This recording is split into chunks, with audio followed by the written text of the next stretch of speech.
to my PD peeps, feeling alright. Parkinson's warriors shining so bright, sharing their stories, ready to fight. My PD peeps. Hello, guys. This is Tim welcoming you to another edition of the My PD Peeps pod, where we talk with Parkinson's warriors about their journey through Parkinson's disease. I'm going to be honest with you. I'm a little starstruck today. So if I mess up, I'm going to blame Parkinson's because that's one of the benefits. That's what I can do because I'm allowed to. Yep. I want people to know who they're talking to. This is a man, in my opinion, rock and roll royalty. Cold Sweat, Cold Gin. Everybody knows Saigon Kick. I'm in love with one of his latest projects, Canal. A lot of you might know him as a Parkinson's warrior. I'm going to tell you how I know this man.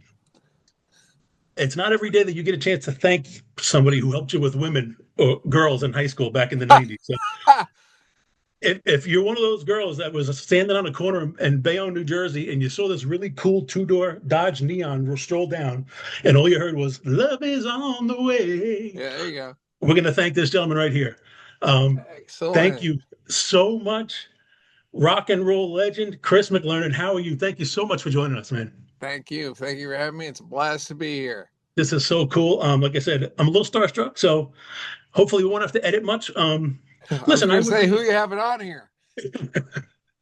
Listen, I would be a bad host. I know this is about Parkinson's awareness, and we're going to get to that dreaded disease that we all suffer with every day, and some of the good and the bad there. But let's talk about some fun stuff. I guess in the music industry, you'd call it a hook.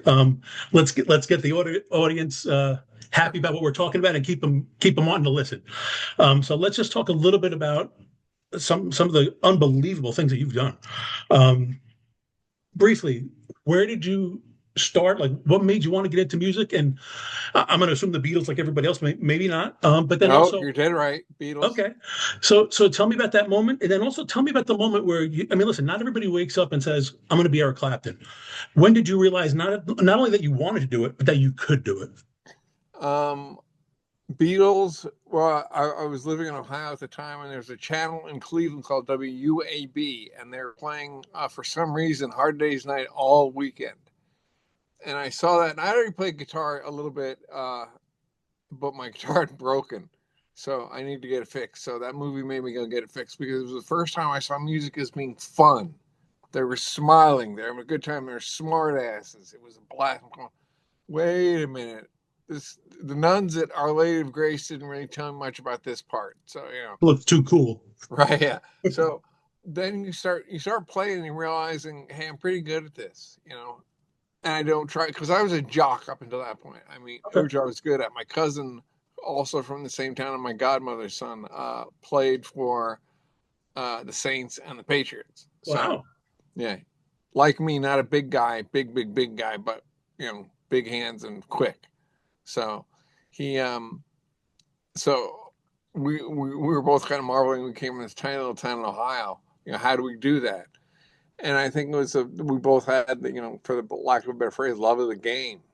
As I started going through high school, and I went to a school in Lawrenceville, New Jersey. I played my first gig there, and I was like, hey, this is kind of natural and even more fun than watching the Beatles. So went to college out in Wisconsin, Madison, and I had a friend there who said, we got to go to LA. And this was, as I put it, was the last great exodus to stardom, where you had some people in the 20s and 30s, they got to be a movie star. Yeah. Well, this was the last one where everyone went out on the Sunset Strip and heard, okay, I'm going to make it, man. And let me tell you, I got there and went, oh, I look like everybody else. Because I was coming from Madison. I stuck out like a sore thumb. Right. One of the best guitar players in town, all that stuff, and just got out to LA and got bent over the knee and spanked. I'm sure not for long. Well, at least I was smart about it because I had two things that became my favorite. I still do make my living playing bass. Yes. So I went to a Guitar Wars thing when me and my buddy Ralph, and we're like, yeah, we're hot shots in Madison. And we're going to be fine, right? We go to the whiskey. I didn't take the guitar out of the case because everyone just smoked me so bad. And the winner, I think, that night was Paul Gilbert. So it shows you what we were up against. Yeah. So I got out there, and my buddy Anthony said, hey, man, you've been playing bass on our demos. Why don't you just play bass? And I was kind of offended. I was like, hey, I work than hard that. to be a guitar player. It's like back to football for a second. You're a wide receiver. They turn around and make you a DB. It's like, Yeah. oh, no, no, no, no, no, no, no. So, but it worked. He was right. And my dad Wow. said the same thing. My dad said, look, you'll double your chances of making it. So I took the same work ethic and stuck it into bass playing, and here I am. It's awesome. And then one of your next moves after I believe it was Cold Sweat was we went Yeah. to Cold Gin, which I believe was a premier Kiss cover band. Yep. And you played the role of Gene, if I'm not mistaken. I did. Because look at me. We're just dead ringers for each other. Well, Like I'm a gonna be dog. honest with you. I saw a podcast, and I don't know if you mean to do this, but you do a hell of a Gene impersonation. Yeah. Oh, yeah. It's hysterical. And I will tell you, I'm a huge Kiss fan, Good. but Me too. knowing Gene Simmons, I feel like he would sell his firstborn for a penny. Oh, So God, yeah. I want you to explain to the audience because I think it's such an awesome story. And to me, this is your I made it moment. Maybe I'm wrong. How in the world did you get money out of Gene Simmons? I have a peripheral story to that too. We were hired by Gene to play Paul Stanley's birthday party, which Paul talks about it in his book, like chapter 40 or something. We're at the beginning of the chapter. And Tommy Thayer had, who was proven to be immensely valuable to their organization, said, And played with you, by the way, in oh, Cold yeah, Gin. Yeah. he got a good promotion there. But Tommy was like, Gene's going to pay us if we play this. And I was like, I got to see this. Tommy goes, all right, man, we got $100 coming to us. Like, hot dog.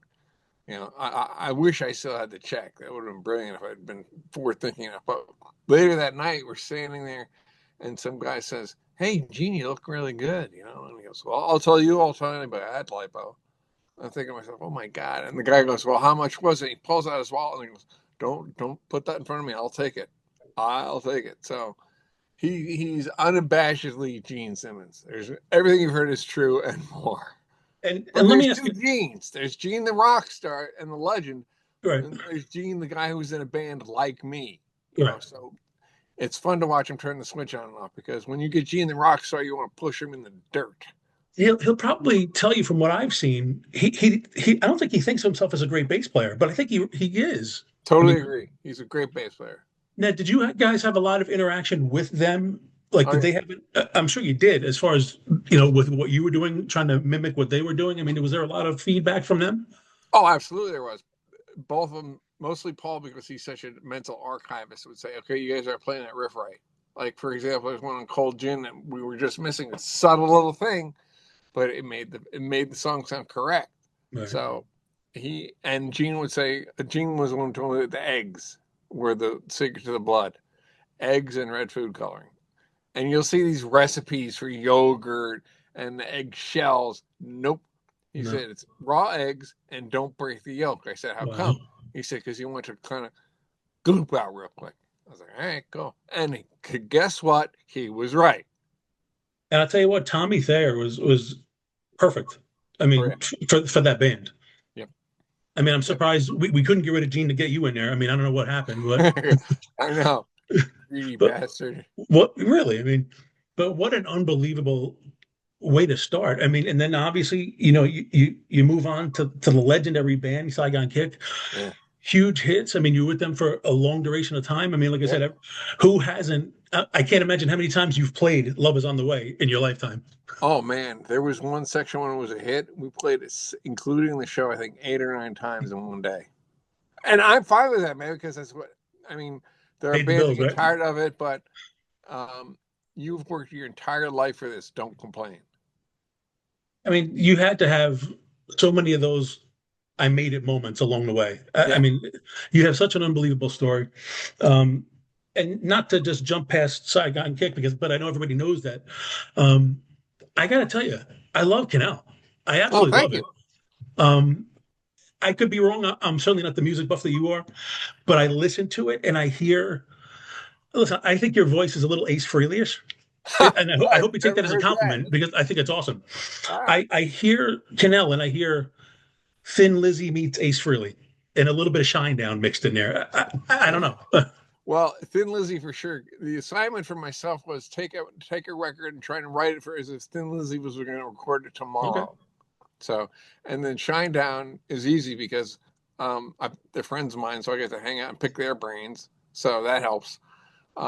Ace Frehley, probably just by osmosis, can't help it. I was thinking of him singing New York Groove earlier today. He's just Ace Frehley. He just I is. just hear 2000 Man, and I hear you singing it. Have you ever heard the original of that? What's that? Have you ever heard the original of that song? The Stones. 2000 Man. Yeah. Yeah, love it. Yeah, it's amazing because I never would have heard Ace's version out of that song. Wow. It's incredible. I was like, wow, because I really don't like the Stones version, but it's kind of like the Blinded by the Light idea. Let's make it so different, and they did. I'll tell you, when I was listening to Canal, there was one song I want to say it had a little bit of it was Kingpin, I think. It had a little bit of a Don Henley Dirty Laundry intro type. It was horns in the beginning of that. Cool. Yeah, it does kind of. I never thought. Again, these things you think of, like when someone points out, there was another song on there where somebody said, "Hey, do you realize you did this?" I was like, no, but don't tell anybody. Yeah, but it's awesome, so leave it alone. Right, exactly. I'm not going to repeat it. So, a couple more quickies before we dive into the PD. Sure. Obviously, I'm going to ask you questions that I can't ask everybody else because you have some unbelievable stories. You told the Gene story. Yep. Tell me, how did you wind up bowling Eddie Van Halen? That's my favorite because I have a buddy who still says to this day, if I get a little down, he goes, "Dude, you ask Ed Van Halen to jam, right? You win." So whenever I kind of go, it's not going so good, I think, not bad.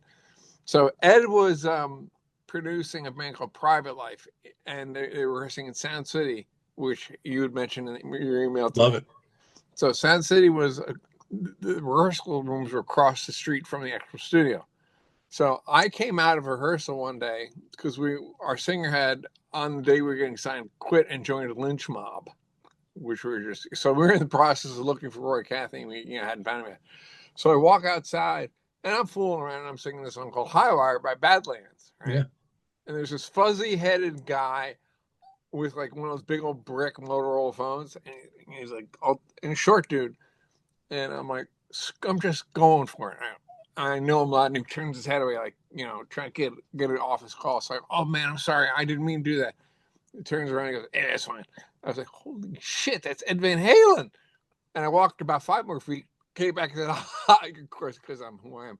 "Hi, how you doing, man? It's so nice to meet you." He's like, "Yeah, great." So I go into Sound City and I'm like, "Dude, you are never going to believe who I just met," and told him. So we go back in and they're already in producing mode and they're busy. So I walk by the room in the next couple of days and the door is open. He's the only one in there and he's playing Manic Depression by Hendrix on a white Kabiki bass. So that riff, boom, boom, right? So I walk by, I'm like, wow, cool. And he puts the bass down and runs after us and follows us to our room. And I mean, he is now, me to you. Well, you know what I mean? Close. So, and I'm like, holy shit, he's right there. And Anthony, our drummer, because he and I used to show up early for work. We just like playing.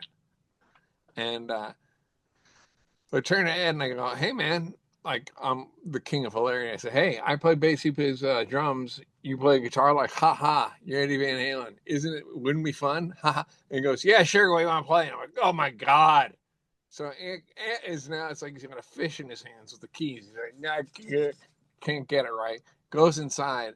We get inside. I flip on the PA, and he's like, "Well, whose amp should I play?" So I take our guitar player's amp, and he had all this crap on it, and I just yanked it all out so it could just plug in and go. So, and he did. So we're like any other band. We're looking at each other like, "Hey man, what do you know? What do you want to play?" So we ended up playing Zeppelin, AC/DC, Sabbath. We talked him into a Van Halen song. And he taught me how to play Mean Street, the intro. What else did we play? There's another one, like a wacky one. But yeah, and he was just so easygoing. Wow.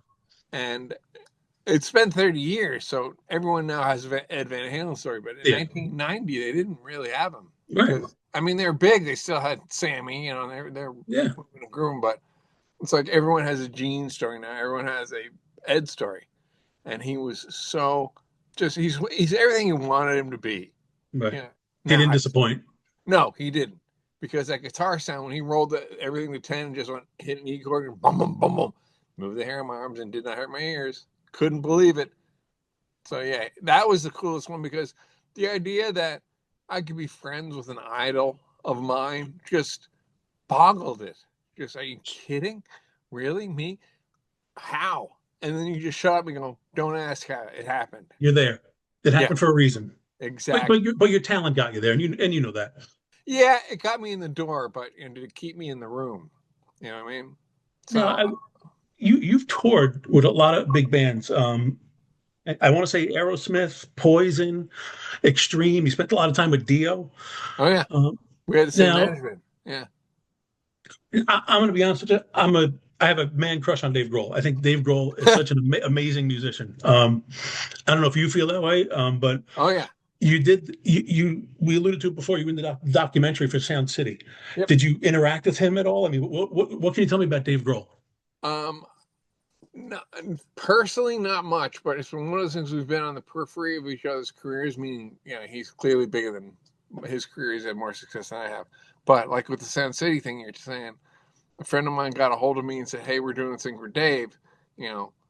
What do you got?" So I sent in a picture of the board, and then I sent her a picture of us behind the board, and that was when we were recording the Cold Sweat record. And so it was a little bit of email back and forth, but everyone I know who does know him and talks to him on a regular basis, he's never lost the fan aspect of being a musician, which I think Right. is important. And not everyone's seen, of course, but it's just, you have to. It's like watching Ed Van Halen or Gene. Ed could do Tony Iommi and Jimmy Page perfectly. Right. I mean, he knew how Gene. I remember jamming with Gene once, and all he wanted to play was Mustang Sally. Really? I was like, dude. And Jamie was like, we don't know that old crap. Come on. Let's do it. And he goes, all right, I know Cat Scratch Fever. And so Jamie goes, oh, I got to see this. He did. He knew it. Unbelievable. So, I saw an interview with Taylor Hawkins, God rest his soul. oh, yeah. And it was him and Dave. And the interviewer said to him, how does it feel to be one of the top drummers in the world? And he says, listen, I'm not even the top drummer in my own band. It's so funny how these people view this. So dive in a little bit. We'll get into the PD a little bit, segue a Sure. little bit here. And the one thing I give you a lot of credit for, man, I spoke with, I'm not sure if you know him, but Jimmy Choi. He's a Parkinson's guy. He was on American Ninja Warrior. Oh, yeah. Um, I know. I mean, I know of him. I've never met him. I'm going to have him on. But the one thing I said to him, I said, listen, you could train and that's great. You'd probably beat my ass every day of the week with or without Parkinson's. But the fact that he was willing to put himself out there on national television in front of millions of people, I think that's where the strength comes in. Yep. I do. You alluded to that in the conversation we've had before this. What would you say when you were diagnosed? I mean, was there a moment where well, actually, let's not jump the gun. What were your symptoms and when were you diagnosed? I was diagnosed in 2019. The biggest symptom I had was my left, and I remember reading this about Fox. My left ring finger was twitching, and this was during recording sessions. I was still standing up okay. I didn't have the stoop or any other tremors. Couldn't, and no one could get a handle on it. And then it turned into it was all on the left side. My left hamstring just always seemed to be kind of twitchy. And my doctor's like, "Hey, you got restless leg," And I'm like, "Okay." I mean, because I don't know. Now I'd say if I saw somebody with the same thing, like, "Hey, get that checked out," right? I wouldn't even think. But no one I knew had it. It's not in my family. As a matter of fact, I'm part of the Camp Lejeune lawsuit. So I was there as a little kid. So, but my dad, my brother, my mom are all okay. So it's some of this weird luck of the draw. So as I like to say, I outed myself because there were starting to be a few rumblings in the rock community, and I didn't want anything to pop up on a website, after a gig. What's wrong with McLernon? Look at his hand; it's moving like crazy. So I just said, "Hey, look, this is what I got. Bring it on. If you got questions, ask me. If it matters to you, great. If it doesn't, it doesn't."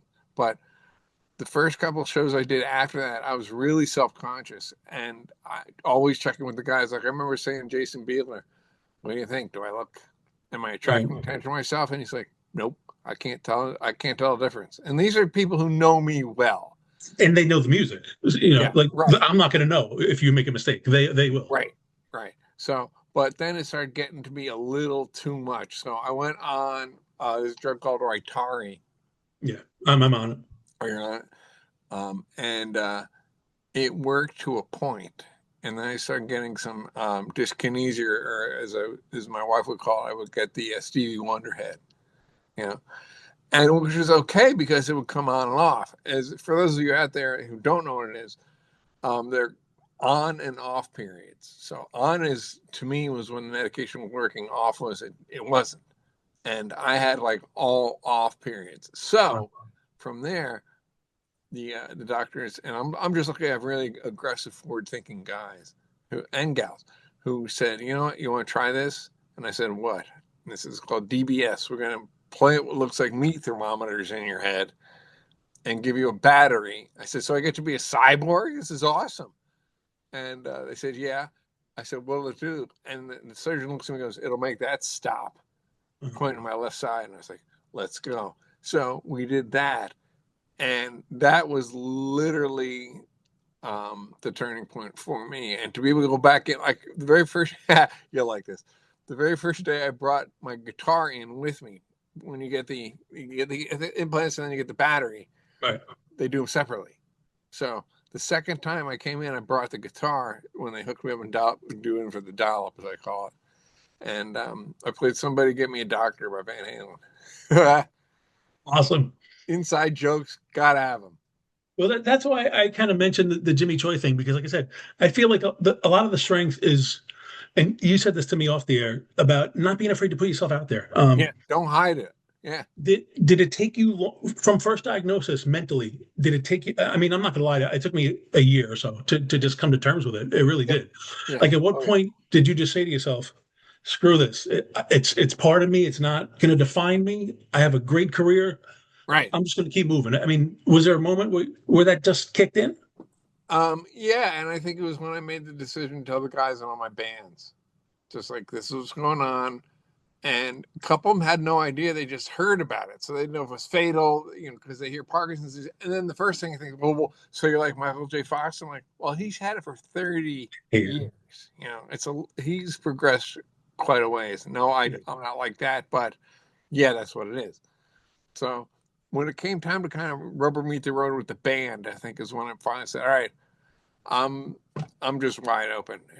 Because up to the point I got in a huge altercation with my dad who was telling my aunts and everybody who would listen that I had it. And I'm just like, it's not your position to tell anybody. Yeah. So after that, I just kind of went, you know what?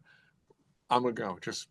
You also have concerns that the common person won't. I mean, you're in the spotlight. I mean, you have a little bit of a different thing to tackle than somebody like me, So I'm sure that took its toll, because listen, stress and anxiety is no good for this. No. And I'm sure that took its toll on you a little bit. No. Oh, absolutely. Yeah. I remember the first show, getting ready to stand up there and play, and my left hand was going crazy. Now it calmed down after about 2 songs. Right. But I remember you got in your groove. Yeah. Because I think I got my head out of the space of everyone's looking at my hand. And they weren't. They were there to sing the song. And it's funny, all these years later, I still can't wrap my head around that. There's still people to this day that are just like, "You're making more of this than we are. We don't even see the shit you're talking about." I'm like, "Don't lie to me." Yes, you do. But even if you're trying to make me, I can't get out of my own head, but we'll get there.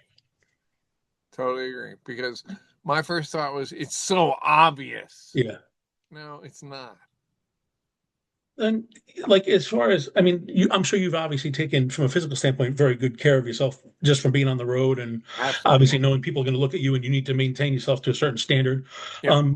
So I won't even get into like the PT of it. I'm sure you're just a very in shape guy. I know you said you used to surf. Oh yeah. Now my doctor says I still can, but I'm like, you know what? I've heard people drown, and I don't want to drown. Do you think you'll ever try again, just because you have such a love for it? Yep. Yeah. Well, and also I'm just a stubborn pain in the butt. So that's awesome. That's good enough for me. So you can't do it? Oh yeah. Watch this. Yeah. I mean, I'll probably have a life vest on that looks like, I've got a Volkswagen around my neck, but You know what? Again, it's one of those things. Who gives a shit? Right. Let it, Yep. let them look at me because I'm not going to care about what they thought today when I'm gone. So why should I care now? You know? Exactly. And you never know. Here's what's crazy about when I made the announcement, the people who came out of the Parkinson's closet and told me they had it, including a guy I went to high school with. I had no idea. I mean, we're literally within days of each other at birth. And he In my has it. in my opinion, I give so much credit to people like you because listen, we're all doing this. We're all advocating. We're trying to raise funds and bring awareness to this disease, but Yeah. a lot more people know you than they know me. So when you're not afraid, when you're in that spotlight, to be able to say, "Hey, listen, I got it. I'm fine. So are Right. you." I think Right. that's a Yes. huge thing. It really is. Yes. Totally agree because you have to. I I mean, I meant it when I said you can't hide. Right. And that takes so much energy anyway. It really does. It's like I It, it, love your hat because I say the same thing to people. It's like, hey man, you can say what's shaking. I won't get offended. and what would you say would be the number one thing that you would like? One of your friends just says to you, "Hey, I just got diagnosed with Parkinson's," or anybody. What would be the number one thing you would just say to calm them down? A bit of advice for them. Uh, I'd say, I got it right, and then see what their reaction was, and then just ask them, what are you doing about it? Because it's more going to be more a pain in your butt than anything else. And know even though it's in every article you read, when someone dies, they died from complications of Parkinson's. Did they? What what complication are you talking about? So after that, I think you have to calm people down because it's so, I think, scary at some point. They're just afraid. And what they're going by, most likely, I know one friend of mine does this, they're going by an elder family member that had it in the 70s. Right. It's completely different. You It know. is. And people, like, when I tell them, like when I turn the DBS off, I'm like, well, this is what it'd be like. This is 1955. Yeah. Bam. And they're just like, whoa. And they hit it. Okay, ready? Flame on. Pop. Turn it back And on. you bring up something very cool because that's part of the success story is you can actually show I mean, since you've found you had Parkinson's, I've seen some of the stuff you've done. Like I said, Canal. I've seen, I want to say, did you do a Cold Sweat concert a year or so ago? Was that you? Yeah. Oh, yeah. Yeah. I So didn't do you're, this one because I had the HPV throat cancer to get rid of, which I did. God bless But you. but I mean, yeah. listen, I'm going down the Jersey Shore and I'm trying not to drop all my change putting it into the parking meter. You're out there touring. You're the ultimate success story, man, as far as Parkinson's Warriors go, as far as non-Parkinson's Warriors go. Thank you. It By the is way, I so like the fact that you could say warriors because I never want to say I'm suffering from it or I'm battling it. I heard Fox say he's a Parkinson's patient, you know, and I'm like, yeah, I don't want to be saddled because battling, it makes it sound like I'm being attacked by something. No, this is right. something I'm stuck with. It came along with the original package, and I don't really like it, but this is 2025. There's ways around it. Well, listen, I could list all day long a bunch of accomplishments that you've made. In my opinion, being a Parkinson's warrior and a successful one and putting yourself out there is the number one thing you've ever done, in my opinion. Oh, You know, thank you. because you're talking to a whole community, whether you know it or not, and people are following you, and you're giving them hope. So from warrior to warrior, I cannot thank you enough. Oh, absolutely, anytime, man. Because as you know, it's one of those things where you can't teach if you haven't learned. Exactly. So not like anyone is. I mean, I'm always suspicious when somebody says, you know, I did this or I did that, and they really dig in, they haven't. So when they talk, Exactly. I start getting, the only time I really get offended is when people start giving me advice on how to treat it, or like I said, the outmoded reaction and treatments that they have seen. And it's not angry, but it's just like it's an eye rolling moment. And you're just like, no, no, no, it's gonna be okay, and no, I'm fine. For those of you who don't know, it's part of the story. I'm going to post the video that you sent me, if that's okay, the Sure. Dennis Quaid thing about the Oh MUS, yeah. because I think that's so unbelievable what you're doing post DBS, and that we'll give DBS a quick pop. I mean, unbelievable success stories, and you're one of them. Oh man, I'm telling you, and it's funny they cut part of that out because I remember I was there with everybody in the MUSC, which is Medical University of South Carolina, because I live in Charleston. And luckily, it was like here, Atlanta. I'm luckily in one of the top spots on the East Coast, specifically the South. So the head of the department said, well, what was your reaction when you first found out? And I said, can I swear? And she kind of looks at me and goes, yeah, go ahead. I said, I was fucking pissed is what happened. And I just lit up the room and they called all that out. But Good it for was you. true. I was like, no, are you fucking kidding me? Me? No. I This go to can't the happen to gym, me. I fucking surf, I play guitar, bass around the world, run around, do all this stuff. No. So I've kind of, we talk about denial and acceptance and all that stuff. Yeah. I think I've accepted my denial is my That's a determination. great way to put it. Yeah. Because I say I'm all the not letting time, it stop me. I got stuff to do. well, it's funny you say that. That's a great way to put it because I've always said, like when I'm talking to people, I'm like, the first thing is acceptance, and I still don't think I accept it, but maybe that's No. what it is. I haven't accepted the denial. That's a great way to put it. Yep. Yep. Because So otherwise, I think and I asked my doctor just because I love pestering them because I got them, right? You guys, I got your attention. I'm using it. And I said, okay, what do you usually get with guys my age? Because I got diagnosed in my late 50s. So it was a matter of, so early. Is it? How I didn't realize you had a copy of my death certificate. What are you talking about? So, but I said, well, what do people typically do if you're me?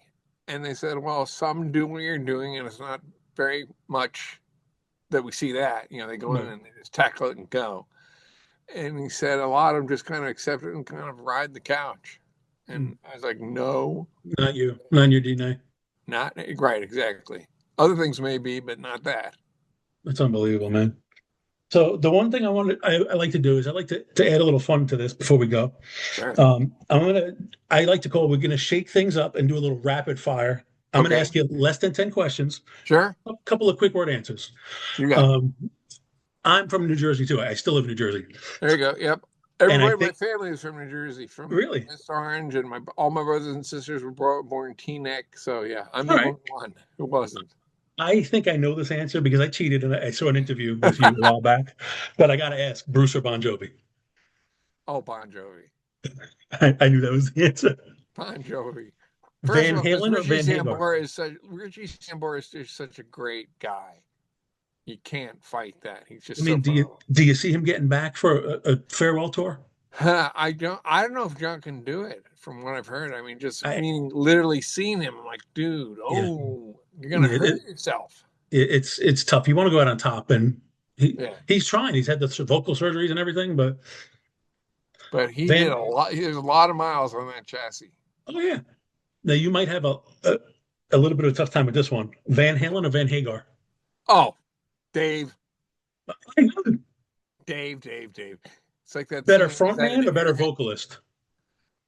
Sammy can sing better. There's no doubt about that. But Dave, as a musician, he's better than Sammy. I mean, let's see Sammy come up with something like the bridge section in Unchained. You just, I mean, even Ed said to me, he's like, I don't know how Roth came up with half the shit I gave him because I'm thinking, well, you gave him hard stuff because you wanted to make him mad. Well, do you think they gave Sammy a little more difficult stuff because they thought he would accept it more than Dave did, or no? I think there might have been a section of their agreement, the tacit agreement with Sam that okay, we're already Van Halen, Right. so you're gonna make it still sound like us. So Right. there was more of a recipe, whereas the first time around, it was all no holds barred. You're Because David. Here we am go. I thinking wrong? Was Gary Sharon in there somewhere in He between? was. He was. From Extreme, right? Yep. It didn't last very long, I guess.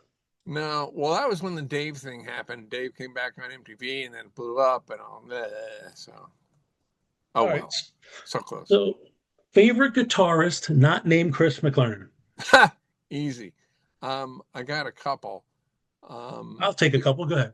All right. I like Billy Gibbons, Gary Moore, Brian Robertson, Scott Gorham, obviously. I think the guys I was in bands with certainly, they're up there because I had to listen to them every night. I better like them. I think Rick Emmett from Triumph was and probably still is amazing. Blackmore, Willie Roth, Michael Schenker. So a lot of as the era would probably dictate. I think there's some underrated guys like Rick Nielsen, Mike Campbell from Tom Petty. You're also, what I love about this is you're not listing the Hendrix, the Claptons, No. I love that. You're really digging and giving us some awesome names. Yeah. The Jeff Thank you. Becks. I mean, there's so Oh. many great. Loved Jeff Beck. To me, was still, up to his death, he was still the most modern guitar player I ever heard. He Yeah. always sounded like he was outside of the genre and styles of that time. Whereas a lot of my guys, you can kind of go, oh, he's from 74. Okay, you can just tell. Right. Not Beck. Wow. Favorite drummer? Ringo. And Always the right part for the song. Always. if we're gonna make a super group, favorite lead man, front man. Well, Roth for the show for sure. Freddie Mercury up there or no? Oh, absolutely. Plant, I gotta say, is up there. Not a Stones fan, so I can't say Jagger, but Jagger invented the position. Yeah. He really did. With a little help from Tina Turner, right? I think they said Yeah. Tina Turner, yeah, Oh yeah. helped him with some of his dance moves. Yeah. Oh yeah. Dickinson for sure. So I mean, I think there's two types that you want: the showman and you want the executor who can do his parts live. So I'm always picky on that. Last two. Sure. You're stranded on a desert island by yourself. You can only bring one album with you, not even a group, an album. What's it going to be? Beatles Revolver. Awesome. No question. And the world ends tomorrow. What is the last, not the first, the last great rock band that we heard? Oh, that's a great rock band. Ooh, good one. I mean, I should tell you from a genre standpoint, I like the Shine Downs, the Daughtries, the Volbeats. I don't know if you consider them great rock bands or. Oh yeah. I mean, yeah, Shine Down why I like, is among the best of the modern bunch. Who is? Shine Down. I think they're phenomenal. Yeah, I mean, staring down the barrel of 45. I mean, they are so great. I love Shine Down. Yep. But I mean, I love the Scorpions. Like number 2, right behind the Desert Island Disc, would be Love Drive. Doesn't he have such an unbelievable voice? Well, it's so soulful. When to Change. When Lemmy died, Mickey D got it before he joined the band. They did Overkill, and I'm thinking to myself, how's this going to go? You know, because it's Klaus singing Motorhead. You talk about polar opposites, but he sang like Klaus said. It was fantastic. I loved it. It's unbelievable. Well, listen, I've taken up enough of your time. Dude, Chris, I want to thank you so much. Like I said, this has been such an honor for me. I was a little starstruck getting you on. I must have caught you during an off period when you accepted to come on here.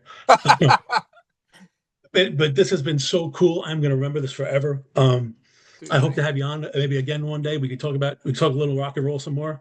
Anytime. And until next time, I'm just going to say, keep moving, keep laughing, and keep connecting. Love you guys. Thank you so much. You got it, man. Take care. Before the surgery, Parkinson's affected my ability to play an instrument.